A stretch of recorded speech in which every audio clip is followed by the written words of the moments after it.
we tend to classify how popular a game is based on how reputable the company is. Whether it's a really well-known company such as Nintendo, a company that many people know about slightly, such as Capcom, or sometimes a company that many people have not heard of. This is the case for Spike Chunsoft, and these publishers are mostly known for their visual novel / mystery games, such as the video game adaptation of Re:Zero: Life of Another World, the entirety of the Danganronpa series, and of course, One Punch Man, a hero nobody knows, because we all love that one, right? I think so. Anyways, there was one game that was sort of their big hit. This was known as the Nonary games, aka Zero Escape 999 and Zero Escape Virtue's Last Reward. We don't include Zero Time Dilemma because that was apparently really awful. But one game would become their hit, cult classic, if you will, despite not many people knowing much about it. The Somnium Files, also known as the Somnium Files, or AI, the Somnium Files, however you wish to pronounce it. Because, of course, what else would this video be about? And, of course, before we begin with why I want to talk about this game and why I'm trying to review it here, I want to clarify this is going to be completely spoiler-free, meaning a lot of the footage you see are from the very first hours of the Somnium Files, and a lot of the gameplay you'll see is directly from the first few minutes, as well as the first Somnium scan. Outside of that, there will be no big major plot twists or drops here, as I want this to be something you experience yourself as a player. So, let's begin. The game starts you off right in the middle of a murder investigation, as you just discovered a body at an amusement park who happens to be someone the main character knows. You get shortly introduced to the characters and their roles and sort of what each member does. And already starts off as your average murder mystery, but then comes one of the funniest ways to show how goofy this game can get. Okay, what's your name? Wow, I never thought a great detective like you would ask me my name. It's Kagami, Oh, okay, sir. Kagami. What's your name? It's Kagami. Alright, nice to meet you, Kagami, but what's your name?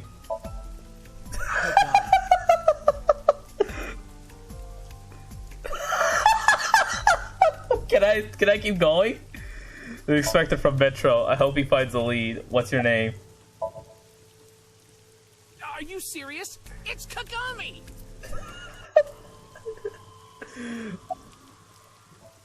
I already learned his name. I don't need to ask him again. Yes, I do.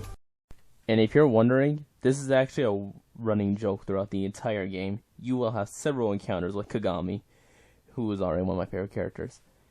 And there's a lot more funny moments like this to be found in the game, not just with interactions, but just sort of looking around the environment. You find little things while Date, the main character, and his assistant Aiba just look around and make comments on their own.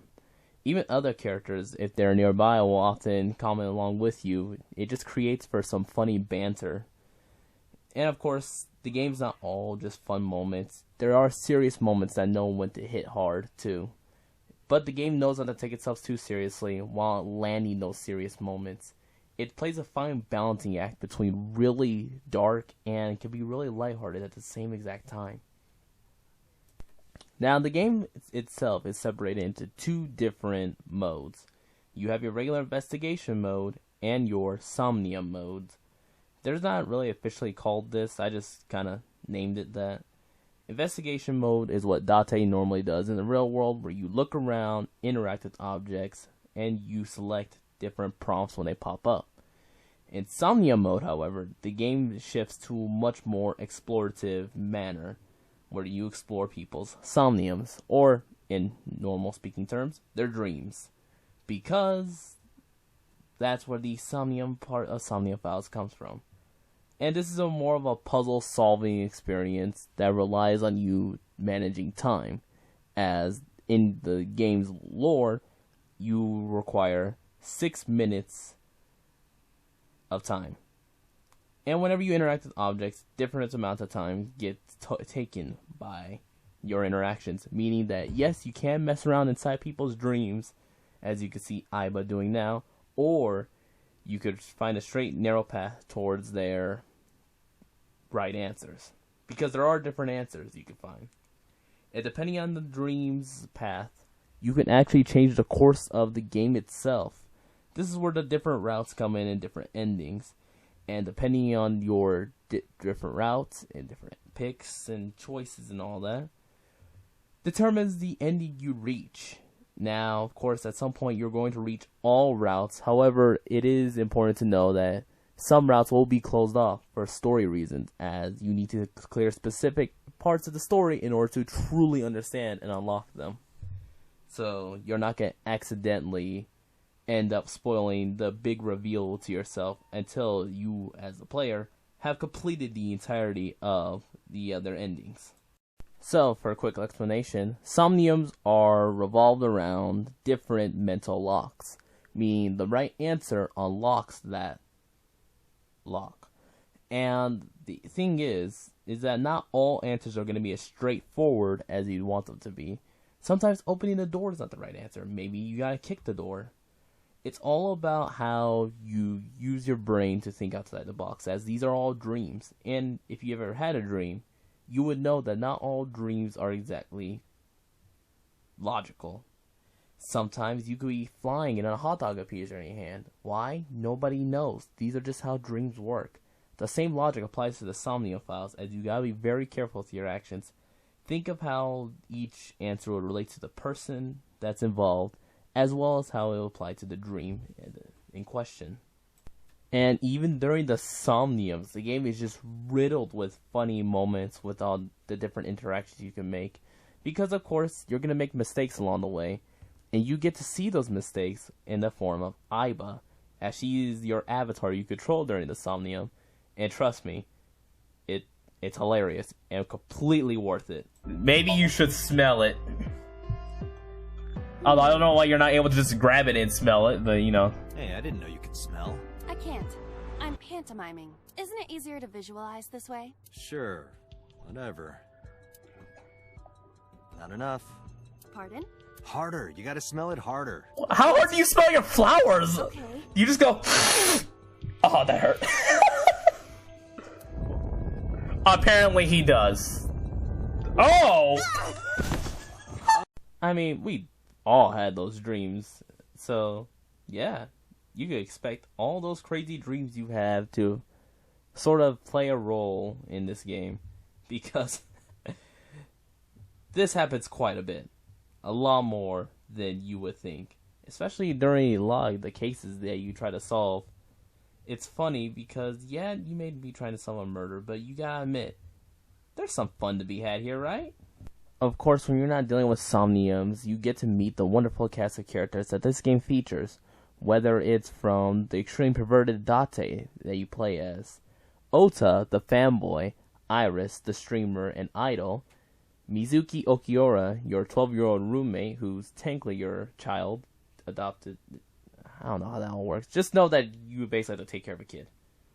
And of course, your members of the Abyss, Pewter, the computer scientist, Boss, and a lot more that you get to meet along the way. But just know that despite having a cast of characters that can be counted on the palm of your hand, I think, truth be told, I haven't really tried it, there's quite a bit of stories that can be told with this specific cast. And it's interesting how different stories are getting told despite not having a large cast of characters that you expect from series like RPGs or even just different genres of games that allow this. Really neat how it could take so many different takes on the same premise and how each different path has its own resolution that you'd get to experience. Not only that, but the game is split into different days, and each day has its own story. Day 1 serves as sort of the prologue for the entirety of what you're going to expect. It's before the first Somnium, and sets up the rest of the game from there. You get to meet your characters and get small introductions, before realizing that this is going to be a much more expansive story. Not only that, but you also get to see your very first branching of paths from Somnium number 1. And how that plays a role into the entirety of the game is quite interesting. I'm not going to say too much because I think it's worth experiencing on your own, but just know that after the very first day, that's when things start to kick off and things just start going off from there. So, that's just the basics of what the game has to offer out of the way. Let's talk more about why this is personally one of my favorites. Aside from the characters and the gameplay and the story, okay, those are all the reasons why I really like the game. My point is, there's a lot of charm here. The game has a lot of love put towards it, and I think a lot of attention to detail too. Nothing feels like it was out of place or wasn't intentionally done by the developers. It really felt like they knew what they wanted to do with the story and had a set path on how they're going to achieve it. There are times where Somniums feel a little difficult, where you get punished for making the wrong choice, or punished for making the right choice, rather, where you get the right answer, but you're stuck with a penalty. However, if you use your brain, because sometimes I did not properly do that, you can find ways around it that wouldn't penalize you as badly as expected. And even find creative ways to add more context to your clues. So, here I am talking about all the basics of the game and sort of reasons why I like it. And I've yet to get to why this wasn't as well known as it should have been.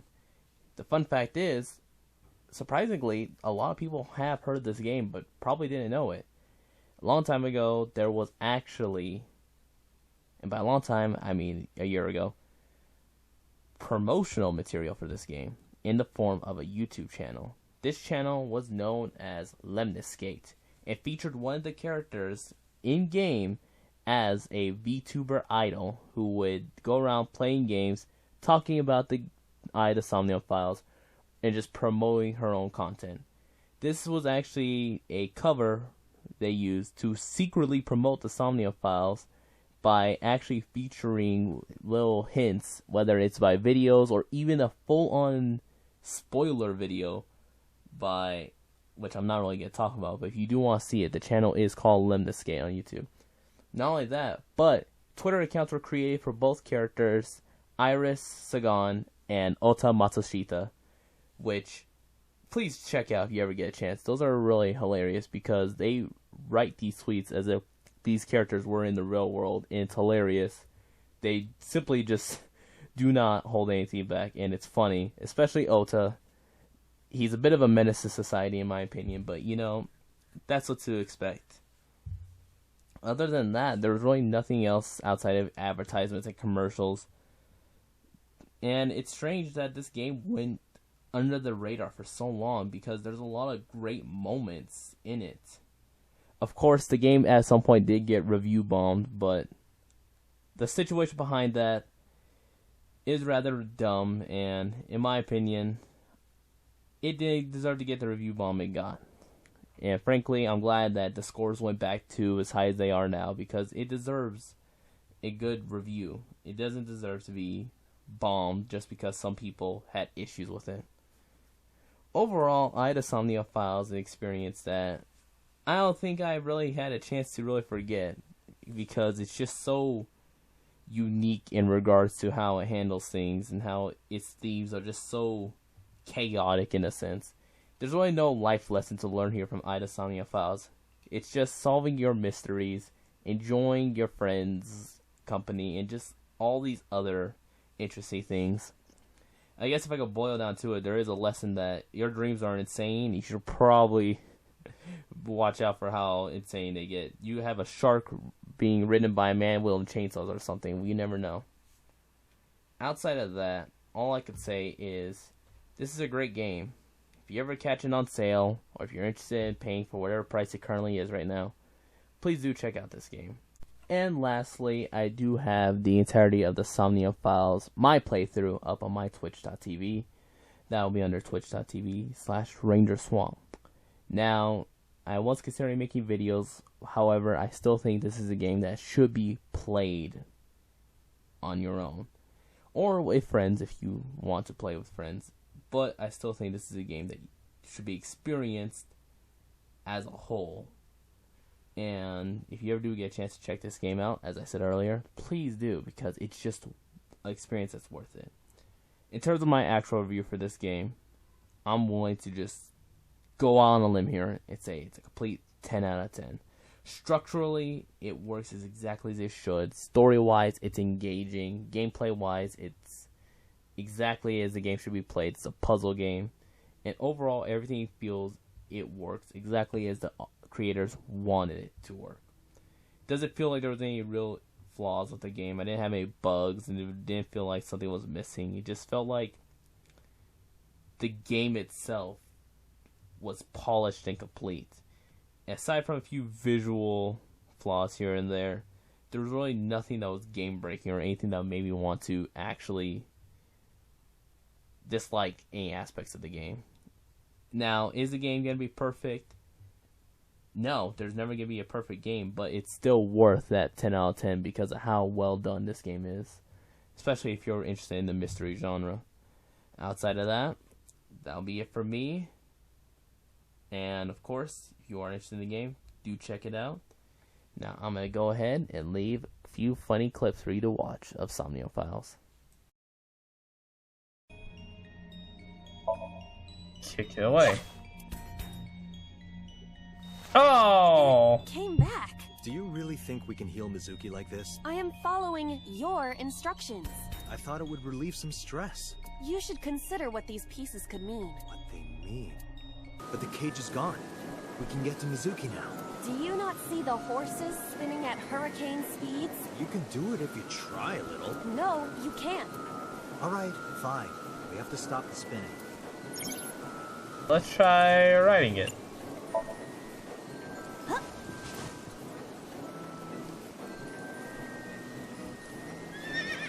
A horse? Well, pandas and horses. I don't think that's the case. They are completely different. Are you blind? Yeah, well, they both have 5 letters. I can't argue with that logic. Yeah, I should spin it more. Bring it on. Wait, stop. The centrifugal force is gonna tear it apart. I see. Spinning it makes it go faster. Listen up, miscreant. I know you're hiding in there. Throw down your weapon and come out with your hands up. Nothing happened. Your parents would be very disappointed. Oh my god, her... You can fix this. You have so much to live for. You can't give up hope now. You're having fun, aren't you? You just mentioned her dead mother? I want to chat with it.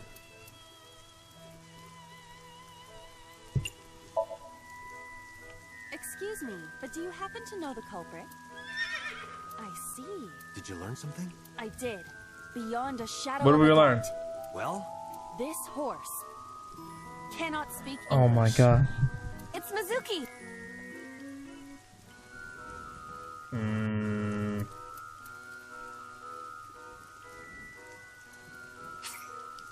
Oh wait, hold on. Make her laugh. I will imitate you, Date. Oh, little mini light bulb needs a change. Oh, good boy. Mini. Okay, cutie little mini light bulb. I'll turn you on. Yes, I will. Ah, you turned on. Mini. I never said I that don't before. know. I wanted the context of this. No reaction. Because it doesn't make any sense. How about... Can I smack her? Are you a demon? I am not going to slap her. It might work. No, you've got it all wrong. I don't want to hurt her. I was thinking something like shock therapy. That isn't any better. You psychopath. Have you no morals? I'm getting a lesson in morality from an AI. Still, you have a point.